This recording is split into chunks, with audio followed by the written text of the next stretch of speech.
Are the recent findings about the Shroud of Turin being some sort of divine selfie actually foretold in the Bible? Well, folks, let's find out.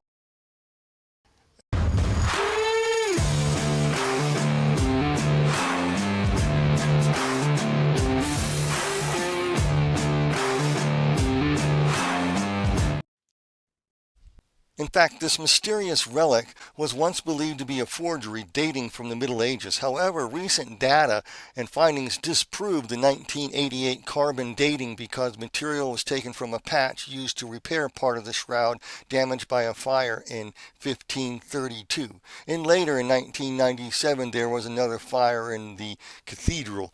They were worried about the smoke damaging the shroud as well. Both did not happen. They just put a patch on it in 1532.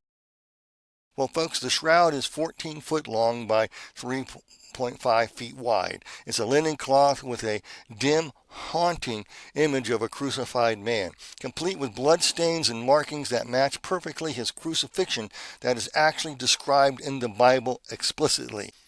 The shroud actually came from the region around Jerusalem. Dirt samples found on the knees as well as behind the knees and on the feet, and as well as indigenous pollen samples were also found dating to the time of the crucifixion in the area around Jerusalem.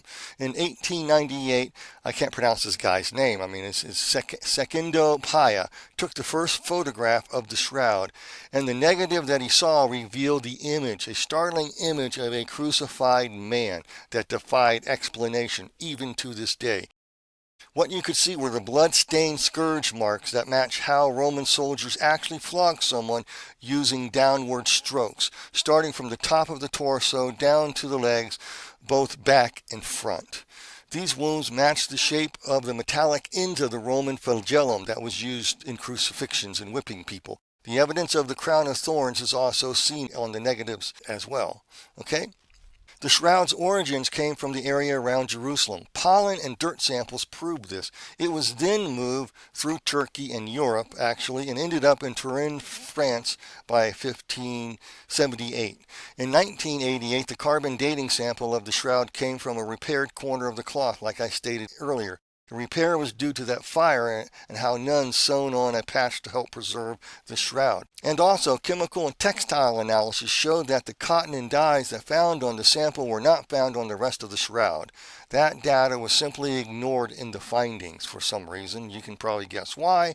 Next, the scientific testing performed in 2022 points to the first century origins of the shroud. You might ask how that is. Well, by using X-ray wax method that dated the cloth to the first century. That's how. Also, the blood on the shroud is of human blood and not animal that would probably been used in a forgery. The blood type is AB positive, known as the universal plasma donor. AB blood types are common in the Middle East and not so much in Europe. Then there's the phorcenic accuracy of the crucifixion in the wombs that contained high levels of bilirubin, a chemical that's released in the body during severe traumatic events, which causes the blood to remain red longer after death and not turn brown.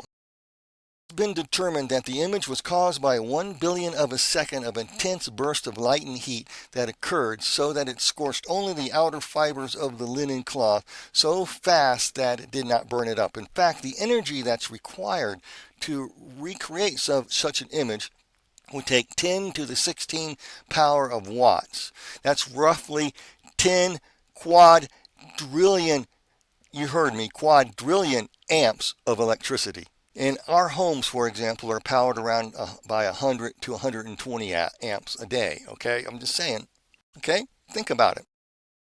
The blood stains did not bleed through the scorched marks, and the scorched marks were not damaged by the blood as well. It kind of went around it. It's a strange thing, a phenomena. So wherever the cloth touched the body, it had this burnt image in it. That's what the image is seen when you take a picture of it. It shows a crucified man. The wounds seen on the shroud actually are phorcenically matched very accurately the placement of the nails in the wrist and the two nails nailed near the top of the arch of the human foot at a slight angle and pounded into a protruding beam, which is common to crucifixion. This also disapproves medieval forgeries as well. The medieval descriptions as well as paintings show the nails in the middle of the palm and the middle of the feet, which caused the body would fall off the cross. However, going through the wrist and ankles prevents that. This alone disproves that it was a forgery from the Middle Ages.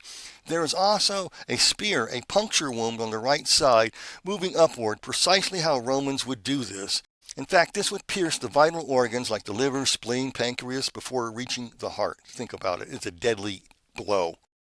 In fact, dirt samples found on the shroud were found embedded on the knees and in the feet and behind the knees. It matches the soil that's found in the area that surrounds Jerusalem or in Jerusalem.